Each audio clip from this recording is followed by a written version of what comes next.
Welcome to today's webinar, Introduction to Proposal Writing. For those of you who are returning Candid webinar participants, a warm welcome back. And to those of you here for the first time, I'm glad you're joining us today. My name is Lori Guidry, and I'm the Network Engagement Manager for Candid in the Western region. I'm based in Oakland, California. I'll be supporting today's webinar behind the scenes, as well as collecting questions you ask along the way and posing them during the Q&A. Your webinar presenter is my colleague, Samantha Petticord. She's the Network Engagement Manager for Candid in the Midwest, and Sam is based in Cleveland. Just wanted to give a little introduction to Candid for those of you joining us for the first time.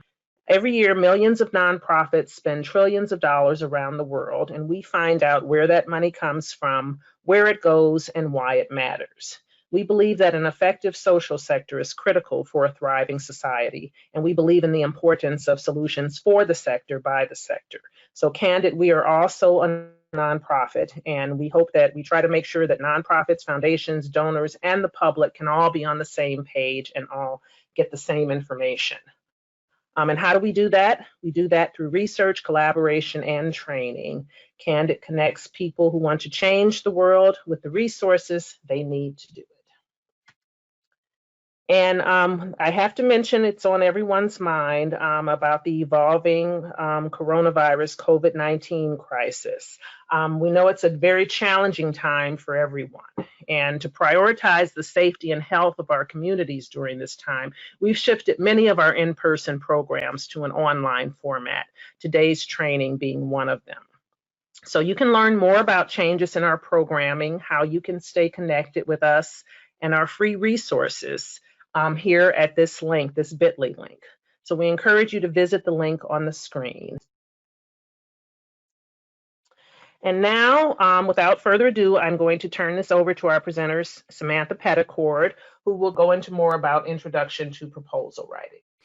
Thank you, Lori, and welcome to Introduction to Proposal Writing. This class will provide you an overview of how to write a standard project proposal to a foundation.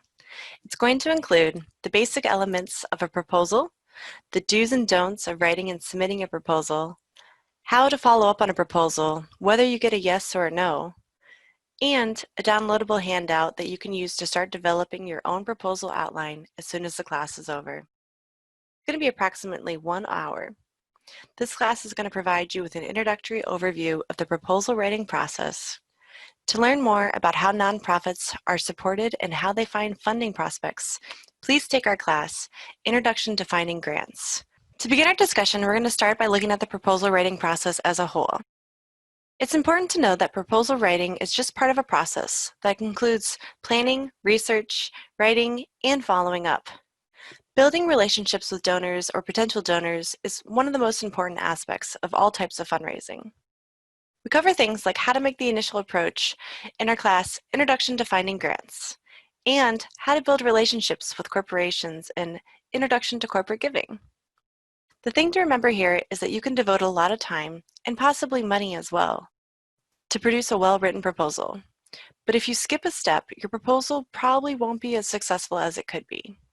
So by the end of today, you should be able to list the basic elements of a proposal, draft a standard project proposal, identify next steps for submitting a grant proposal, and to follow up with funders after submitting the proposal. The proposal writing process. Planning is an important first step of the proposal writing process. Grant seeking is very competitive, and you need to be prepared when you approach a funder. In getting started, you want to make sure that you give yourself enough time to go through each one of these steps in the process, so that way you can end up with a competitive proposal. Once you submit the proposal to a foundation, they're going to have their own process and they're going to take their time to review the many requests that they receive. I just want to note here that realistically, this is a lengthy process. It can easily take 6 to 9 months from the date that you submit to the date that you receive a check.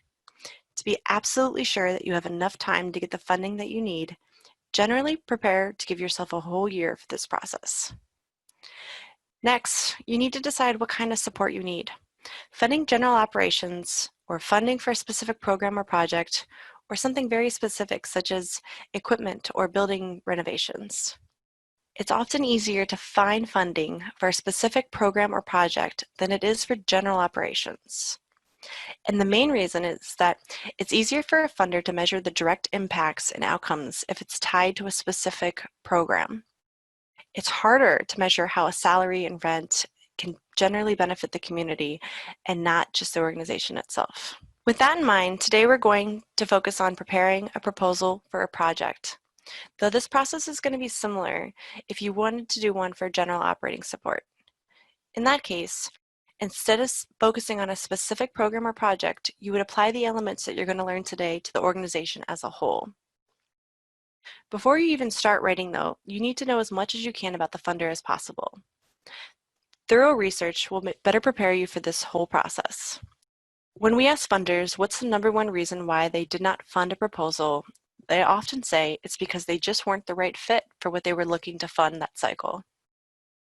That's why finding the funder with interest aligned to your project or program is critical to getting funded. Many proposals focus solely on what's in it for them, meaning the organization, and few, if any, pay attention to what's in it for the funder. A grant proposal should be viewed as a win-win proposition. Our database, Foundation Directory Online, will help you identify funders who will give to your field of interest, in your geographical focus, and the type of support that you're looking for. Again, to learn more about how to use the Foundation Directory Online, we do have a variety of classes that you can take online. Last but not least, remember the why is just as important as the who when you're identifying a list of potential prospects. You need to be able to tell them why they should care specifically about your program or project based on their interests. How funding you will help them achieve their goals as well. Next, I'm going to speak to writing the proposal and how best to follow up with the funder. Many funders are moving to online formats, or they might already have their own application form.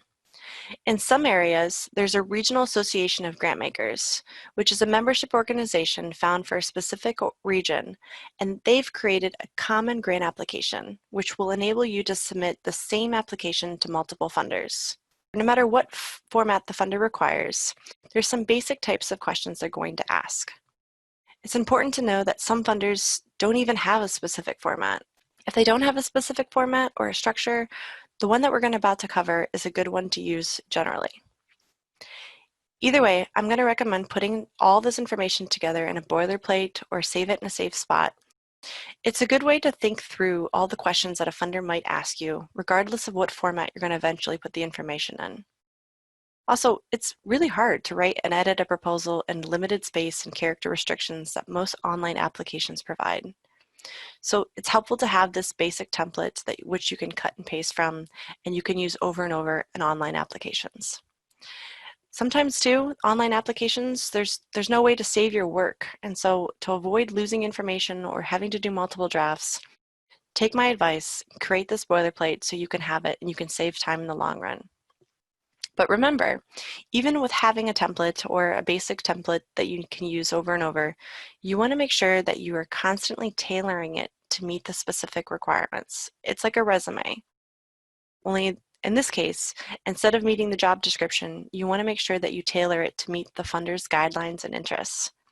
Either way, with this basic knowledge, you'll have a really good head start. The basic elements of a standard proposal are the executive summary, the narrative, which is going to be the largest section of your proposal because it describes your statement of need, the proposed project, your organizational history, and finally, the conclusion. You will also need to include a budget along with many other supporting materials. If you're not sure on how to prepare a budget, we have sample documents and even a course called Introduction to Proposal Budgets. In order to write an effective proposal, you must be able to make a compelling case for support. A grant is an investment, and with any investment, a funder is looking for a high rate of return with a low risk. With that in mind, here's some specific questions that you might want to think about before you approach a funder. What specific need are you addressing? What are you trying to achieve? What is your strategy for making this happen? How will you know if you're successful? Why are you the best person or organization to do this work? And how will this project sustain itself in the long run?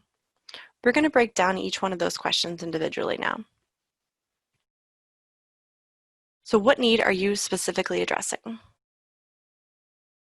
This is the part where you tell the reader what problem you're trying to solve and why they should care. For example, if employment isn't rising in your city, it's creating a high demand for job readiness and retraining programs. The current needs aren't being met, and your organization has the capacity to step in and fill the service gap. That's great, but it's not simply enough to state the problem. You're also going to need to back it up with some supporting facts and statistics. Make sure that your facts and statistics are relevant to the specific population and community that you want to serve. Scope and size is really important to include in your solution. And remember, no matter how bad or how serious the problem is or the community need, don't paint such a grim picture that the situation appears completely hopeless, no matter how much funding you might get from any funder. Try to explain how your solution is going to address the size and scale of the problem. You might not be able to solve unemployment across the state or even in the region, but you can state how you're going to make a significant impact, steps that you're going to take to address your service area. The project description will be the longest and most detailed section of your proposal. This is where you describe how exactly you plan to address the issue that you raised in the last section of need, and how you will use measurable outcomes. Usually, you're going to begin this section with a statement, including the project goals and objectives. People, even funders, use these terms differently, but for our purposes today, we're going to say that goals are broad, general statements of need. Objectives flow from the goals, and they're specific and measurable with a realistic time frame. Some people use the SMART acronym to describe objectives, which means that your objectives should always be specific, measurable, achievable, and realistic within a defined time frame. Also, you should use this space to discuss whether or not the issue is currently being addressed. And if so, how is your solution or your organization going to be different than the current status quo? Your project description should also include the particular methods you're going to use to implement your project. In other words, how are you going to specifically use strategies to accomplish your goals and objectives? This section has a detailed plan of action, which should clearly explain the who, what, where, why, and how of your strategy. For example, how will your plan be implemented? Who's going to do the work? What is going to happen? Where is it going to happen? And when will it happen?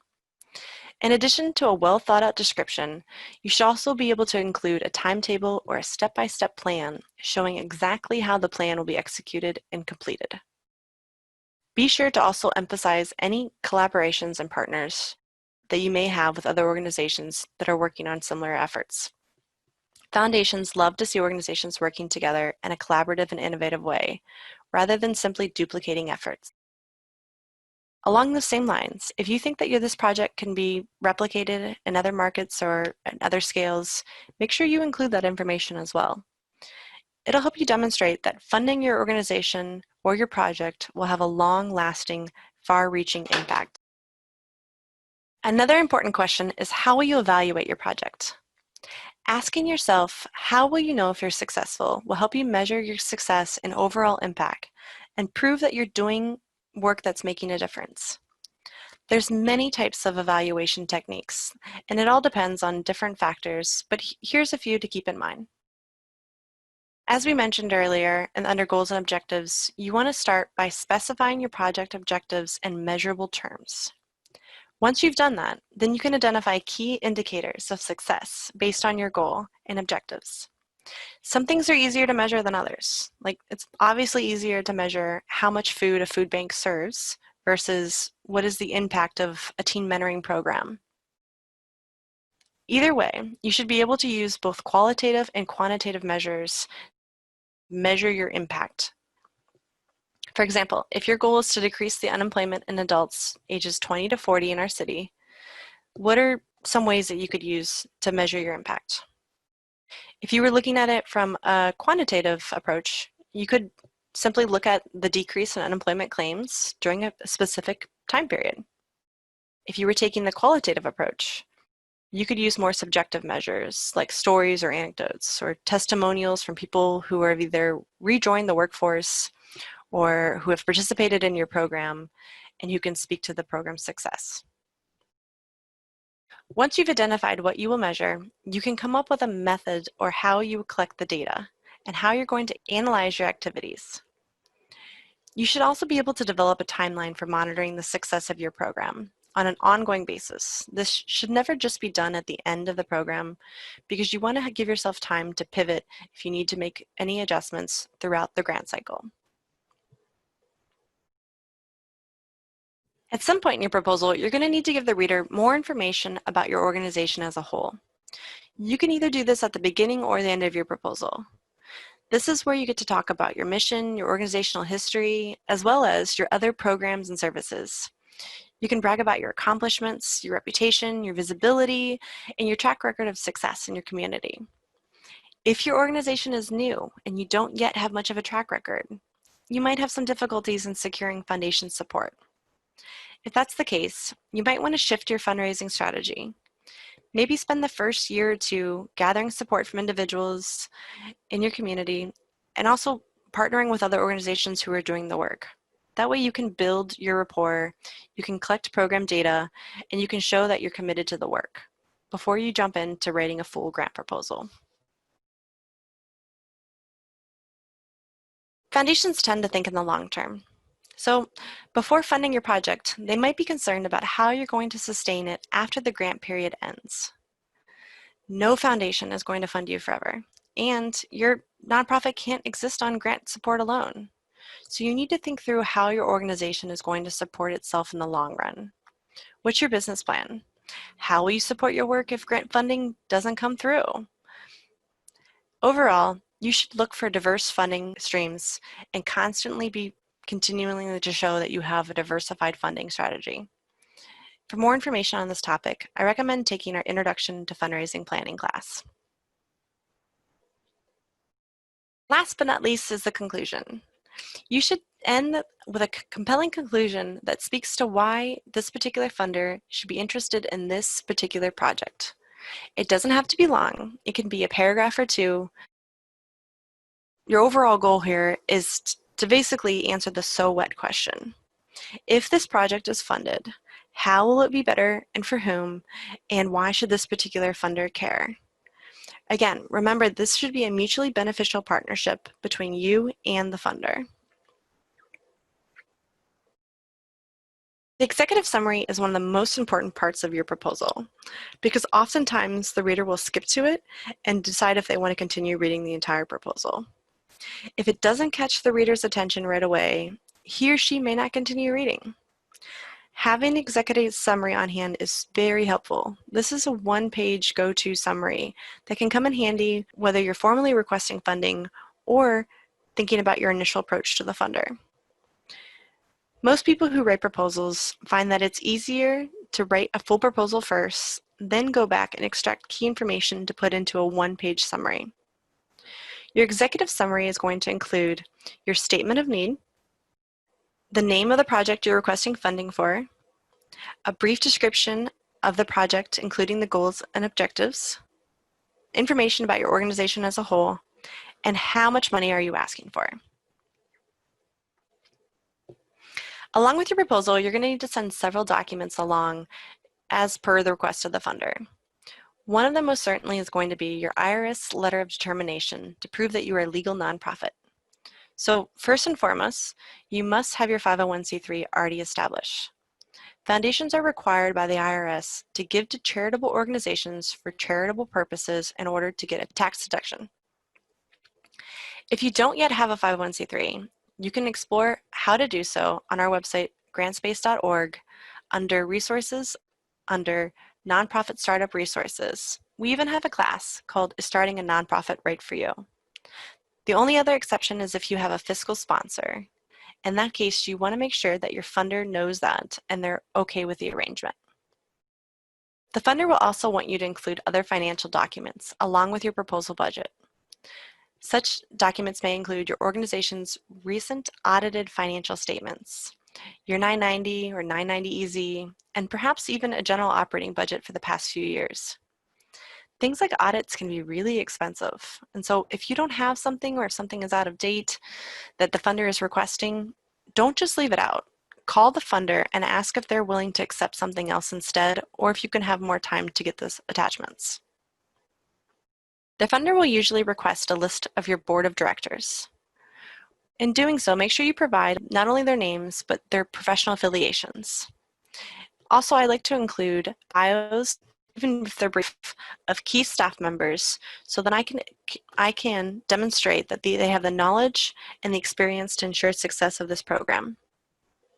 The main thing here is include anything that the funder asks for and very little of anything else. Typically, they don't want extra materials, they don't want to see video clips, they don't want articles, they don't want additional, books or publications or papers that you've wrote.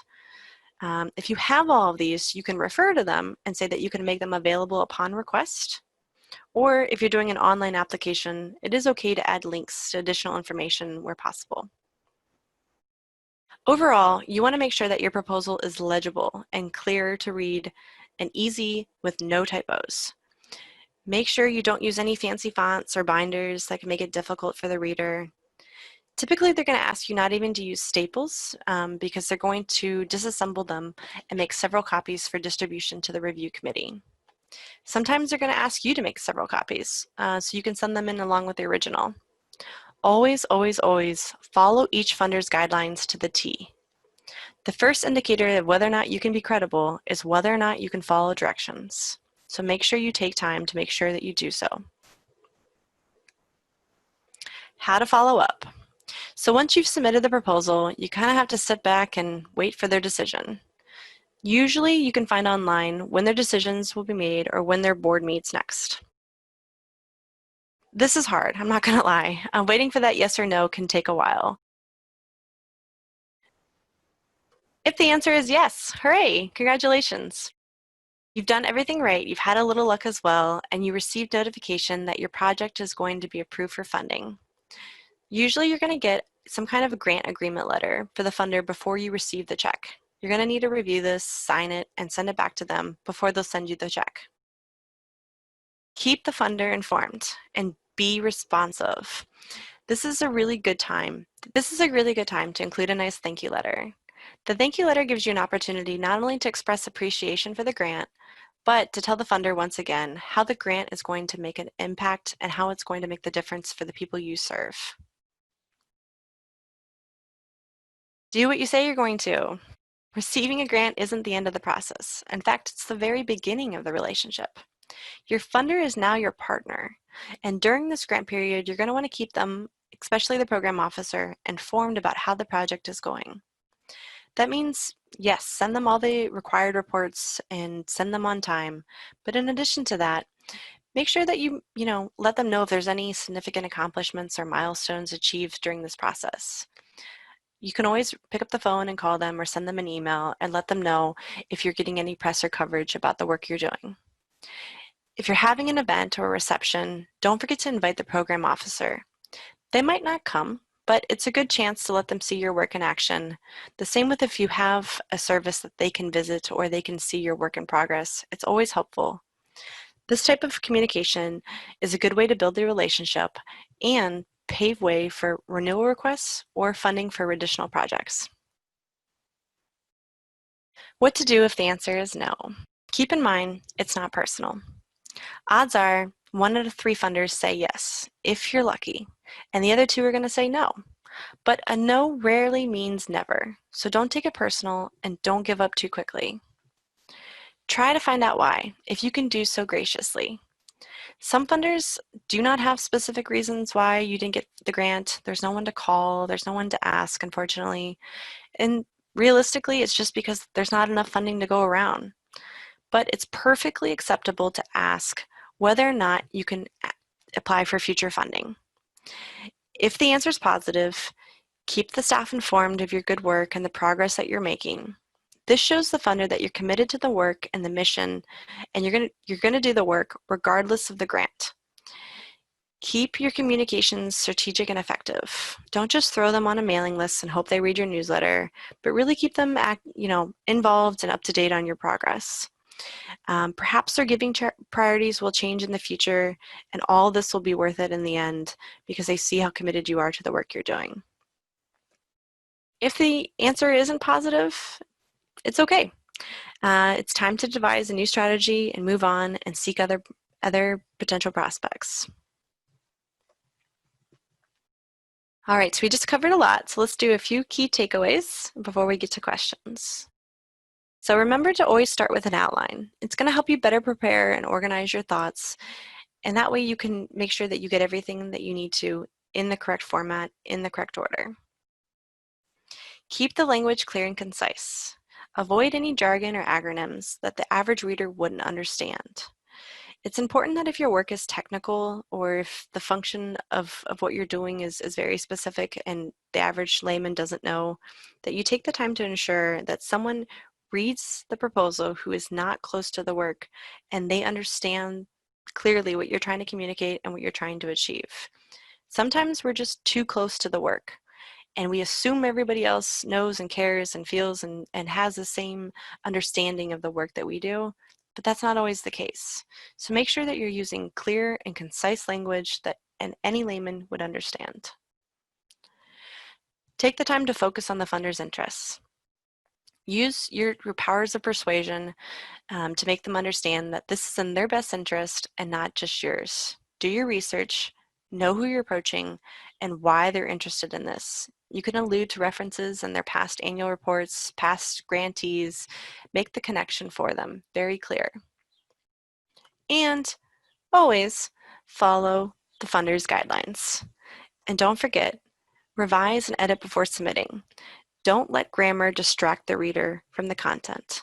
Make sure that they have nothing to distract them and that they can focus on the content of the proposal. For more resources, visit grantspace.org, where you can find all the classes that I've mentioned throughout this presentation and sample documents that might be helpful in crafting your proposal. Before you go, make sure you download the handout and you can start this exercise on your own. It's really self-explanatory and it's designed so you can start to outline your own proposal project. If you have any questions, please ask us. Okay, thank you, Sam. Thank you. We actually do already have a couple of questions, and one of our first questions is from Kate, and it's on how detailed should your proposal be? Thank you, Lori. Thank you, Kate, for that question. Unfortunately, you generally don't have enough space to go in as in detailed as you'd like. And when you're obviously going to be very passionate and the expert on the subject area that you're writing a program or a project proposal for, but that doesn't mean that your reader or the funder necessarily is equally as experienced in this sector or this topic. And so if the work that you do is technical by nature, or if it's not easy to understand, you want to give the reader enough information that they can understand what the program or project's objectives are, but you don't want to go into the specifics, and so it'll take up all your room when you're answering your character count. What I generally do is I try to explain the need and the solution in a very basic layman definition or breakdown, and then I ask someone who has no understanding, like if my mom, for example, is not familiar with this program or project, I ask her to read it and understand if she can get a good feeling for what we're trying to do and how we're going to accomplish it. And that generally kind of leads to whether or not you need to make tweaks or whether you need to change things or simplify your explanations, or maybe just give them a little bit more of a robust description of what your work is. And so unfortunately, usually the answer is you don't have enough space to go into all the detail that you would like, but you want to give the reader enough information that they feel like they're informed enough to make a decision on whether or not your organization is the right to make this progress happen. Okay. All right, thank you, Sam. The next question is from Fernando, and it says, could you explain the differences between goals, outcomes, and outputs? Sure. So goals are usually more broad. Goals are your overarching or general objective, or sorry, don't use that word. Goals are your overall and general. Outputs are specific measurements, and so it usually has a number related to it. If you are let's give you an example. For example, our soup kitchen is giving out 20 cans a day to 5 families. That's an output. The um, the outcome is that 5 families were or 5 families had food and were less likely to have experiencing food insecurity in your community. And so the goal would be, in this scenario, we want to reduce hunger in our community. The output would be we're delivering 20 cans per day to 5 families, and then the outcome would be reducing hunger in families in your community.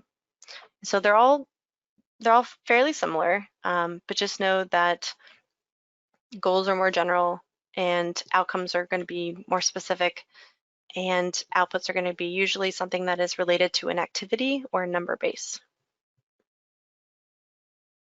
Okay, good explanation. We got several. I'm going to try to get to all of these. Sure, we got plenty of time. Yeah. This one is from Rafaela, and it says, do you also have any tips for meetings to discuss proposals? And I presume she means either perhaps setting up meetings before or maybe after, or yeah, do you have any tips about those? I would say my number one tip would be to do your research. And so it's the best way that you can prepare yourself, but also make sure that your organization is the right fit, so you're not wasting your time with setting up a meeting or going through writing an LOI or creating a whole proposal. And so my first step would be to make sure you really do your research on the grant maker. If you're unfamiliar with the Foundation Directory online, there's an incredible amount of information on over 140,000 grant makers, where you can really learn all about them. You can even see their communications, their annual reports, their financials, and just kind of do like a deep dive that you would before you sit down with them. You can also see who you're meeting with. I usually review people's profiles on LinkedIn, or if they have a profile or a section on their organization's website, just so I kind of have a more familiar understanding of who I'm meeting with. But that way too, I can sit down with them and say, like, I know you haven't funded us in the past, but here's all the reasons why I think we'd be a good fit. And then you can give specific examples that, in your annual report last year, you mentioned that you increased funding in hunger services, and that's what my organization does. And here's how we can continue to help you in funding and moving the needle in this specific area. And so I think the more information you have, the important, it's going to be better for you. I would also plan on only having 30 minutes with the funder. So generally their program officers are very busy and their attention's getting pulled in many directions. And so I would plan on whatever your pitch is or whatever your presentation is, to try to narrow it down to 30 minutes. That way you can give time for questions, but also you're not going to overstay your welcome in your initial meeting. All right. Our next question comes from Rachel. How do you know what approach to use when writing proposals? Should you use a storytelling approach or more of a technical writing approach? So some funders will specifically give you direction on that. And so if for example, if you're using the Foundation Directory online, there's a section that says RFPs and applications that will give you step-by-step instructions on how to apply for funding. Some of them will include initial approach that is just an LOI. Some of them will require you to fill out all these forms and create an account. But really, I would say it depends on the funder. If the funder is funding arts and cultural organizations, you might want to use some more, some more examples of how the arts have affected the community. If they're funding medical research, you're going to want to to be very specific and qualitative about how your work is helping in a specific area of research. And so generally, I think the funder is going to kind of guide that. But you can also, as another tip, I would say, find out who they funded in the past. You can find that out online. You can look at their annual report and see who they funded in years past. Contact a past grantee and just say, hey, I'm beginning to sit down and write this proposal. Any chance that you can help me with the direction or the tone of the proposal that you wrote? Was it strictly research-based and qualitative, or did you go into more anecdotal and community-driven impact? And just see what they say and see if they're willing to kind of give you any kind of guidance. Okay. Susan wants to know, when our application is not funded and the funder does not respond to email requests for feedback, should we ask again by phone or letter? I guess she's asking how persistent should you be? I think it depends. If this was your first time applying for funding and you didn't get funded, it's not, unfortunately, it's not rare not to get their first application funded. But if this is a funder who's been funding you for years and you have a relationship with them and all of a sudden they've gone cold or have ghosted you in the fundraising process, I would be a little bit more persistent. If you can't get with any information from the program officer or the grants officer at the organization, you might want to, call the secretary or call the administrative assistant and say, hey, is it normal not to get feedback, or is there someone else I can talk to who maybe can give me a little bit more insight on why my proposal wasn't funded? The assistants are the gatekeepers in a lot of ways, and I think that they're also a wealth of information. But then, I really think it depends on the relationship with the funder. And so if it's someone that you've historically had a good relationship with, I would be persistent. But if it's the first time and you weren't invited to apply and they've never heard of you, they've never worked with you, unfortunately, that's statistically kind of normal. Okay. Larry has it's a basic question, but I think it's a good one. Everyone may not be aware of this, but what is an LOI? Good question. An LOI can mean several things, actually. Most commonly, it's known as a letter of inquiry, but it can also be a letter of introduction. And this is your one-page elevator pitch, basically. And so it's a who, what, where, why. It's a very slimmed down executive summary even. And generally, if you don't have a relationship with a funder, they might ask for an LOI because they want to see what you're pitching before you take the time to write the proposal. I would highly recommend taking the time and effort to craft a really good LOI, because you can use this over and over and over, and you can make simple tweaks to this to have this be your go-to handy resource when it comes to applying for funding. But generally, it's your one-page condensed executive summary. Okay.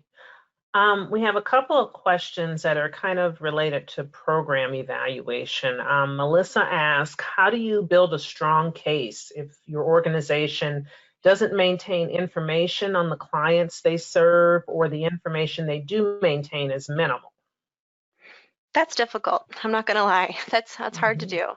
Most funders want to see demographics. They're going to want to see the data of who you're serving and how you know that it's been effective. I used to be on a board of a school, and it was an elementary school, and because of privacy laws, we were unable to disclose information about the kids. Obviously we couldn't share their names, or we couldn't share their grades. But what we did is and I'm sure most schools do this, is we created a system that would basically do a blind study of our students and see that this many students were receiving a free lunch, this many students had a reduced lunch. And so we were able to give them some stats. It wasn't specific names and dates of births that, obviously you can't share that. But we were able to share, how many students came from, how many students came from different communities, how many came from disadvantaged or low-income backgrounds, racial demographics. I think you have to figure out a way to collect that data, even if it's unscientific and it's in an Excel spreadsheet, and you just know that every Thursday I have these 20 people who sign in on a sign-in sheet. Knowing that you serve 20 people every Thursday multiplied by how many weeks that you've been running the program is a helpful data point. And so I think you're going to have to find some way to survey participants if it's confidential or if it's sensitive data. You could try to figure out a way to do it as a blind study. You could do an anonymous survey, or you can just gather testimonials from those that are willing to share their information. But you're going to need to figure out some way to show who your programming is impacting. Okay, and this is kind of related, a question from Aisha. What is the best way for a new nonprofit to receive funding if they don't have a prior history of funding? I think your best chance would be initially to start off with individual donors. So don't jump in and dedicate a whole bunch of time to trying to write a grant proposal to fund your operation in year one. I would spend that time, really kind of ironing out the creases of your organization, getting some data about your programming, collecting those stats that are going to be helpful later on. In the meantime, you can use crowdsourcing, you could use individual fundings, you can do event funding. There's a whole bunch of different ways. But initially, getting that first grant is going to be hard if you don't have a track record. The other way that you could get around that, if you haven't yet established credibility in the work, is partnering with someone who has. And so if you are a new program and you're just getting started, but perhaps you've done this work informally, or you've done this work on the side, or you've done this work part-time or as a volunteer, you can still use that information as, hey, I'm experienced in this field, and hey, I have 7 years of experience, even if it's unpaid experience. But really, it's going to be helpful for you to have letters of recommendation from organizations that are known in the space, or have commitment letters from someone who's a little bit bigger than you, or someone who's been doing the work longer, and saying, I'm going to be partnering with X organization for our first year of programming, and then just really build from there. It is hard to get that first grant, I'm not going to lie, but it's not impossible. And there's a lot of ways that you can diversify your funding in those first year or two to make sure that you're not going to be later on dependent on grants. Okay, and this is another basic question, but I think another important one from Ishmael. Do funders look for grammatical errors in your proposal, and do they look at that as an element not to fund your project? Yes, I would say yes. Yes, one of my pet peeves. Yes. Yes, one of my pet peeves too, as a language major in school, so I do especially find it. But I would say if writing is difficult for you, or if English isn't your first language, there are resources out there that you can lean on to help edit or review your proposal. Unfortunately, our organization isn't one of them, but there are a lot of organizations that local nonprofit resource centers offer that they can review it ahead of time. But really, peer reviewing might be your best option. So if having someone else who does this work review your application first, so they can give you feedback honestly, and they can say, like, hey, this isn't clear, or hey, this isn't spelled correctly.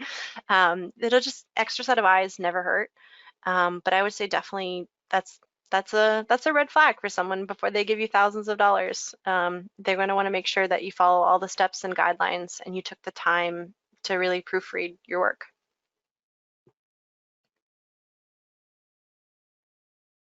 Any other questions, Laurie? Yeah, it's those little details. Sorry, I was muted there.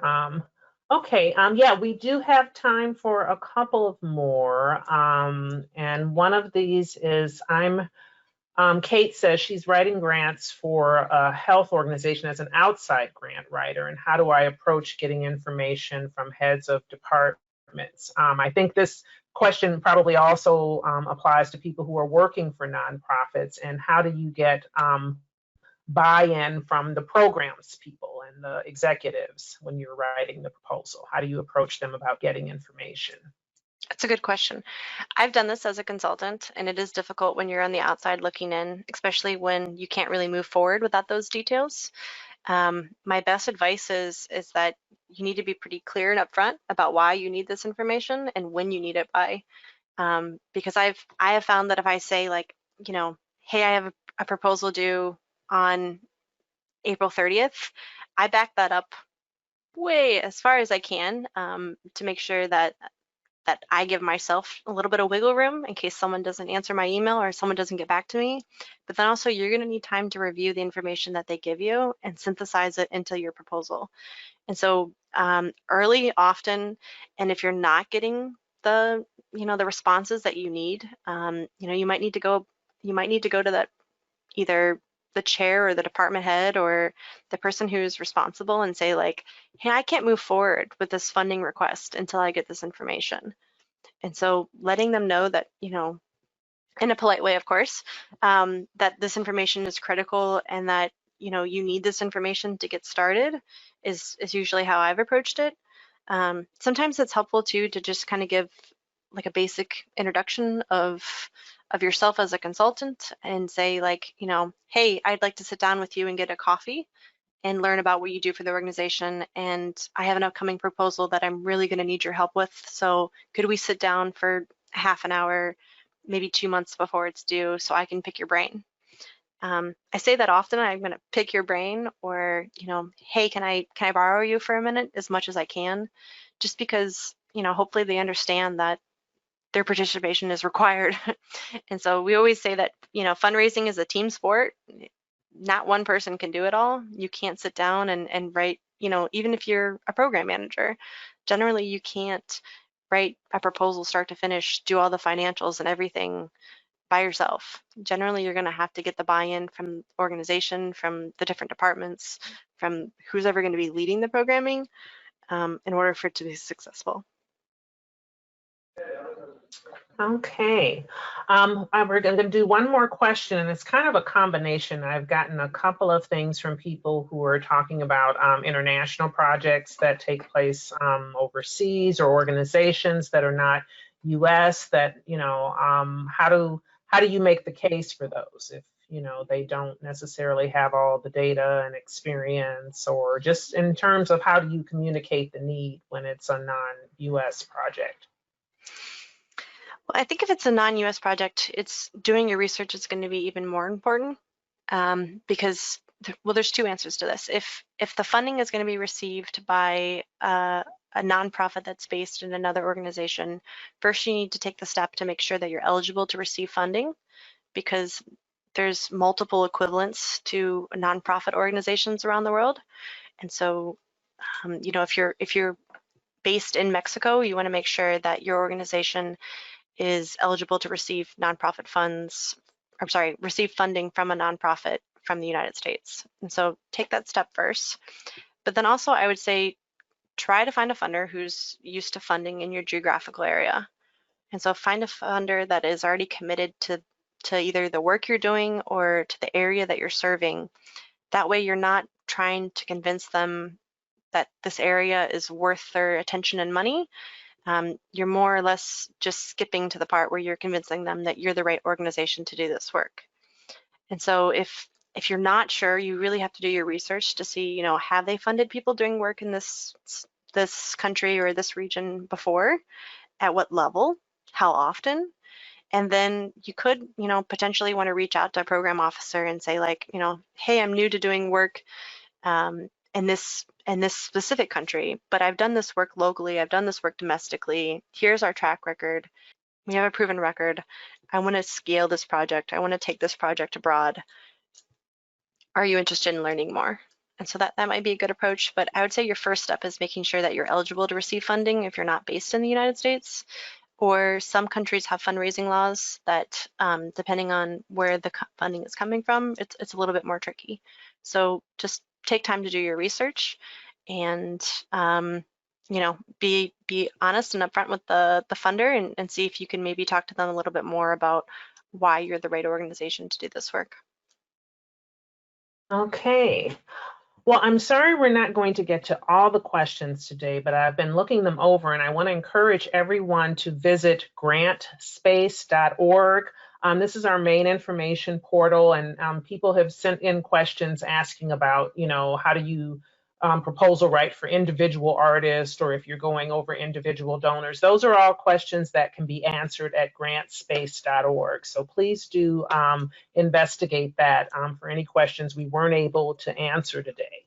So on behalf of our team here at Candid and our presenter, thank you for joining us today. If you like this webinar, we hope that you'll join us again. Sam, is there anything you wanted to say? No, just thank you for attending, and I apologize for the technical difficulties glitch in there in the beginning. Okay, all right. Well, everyone, have a great rest of your day. Thanks for joining.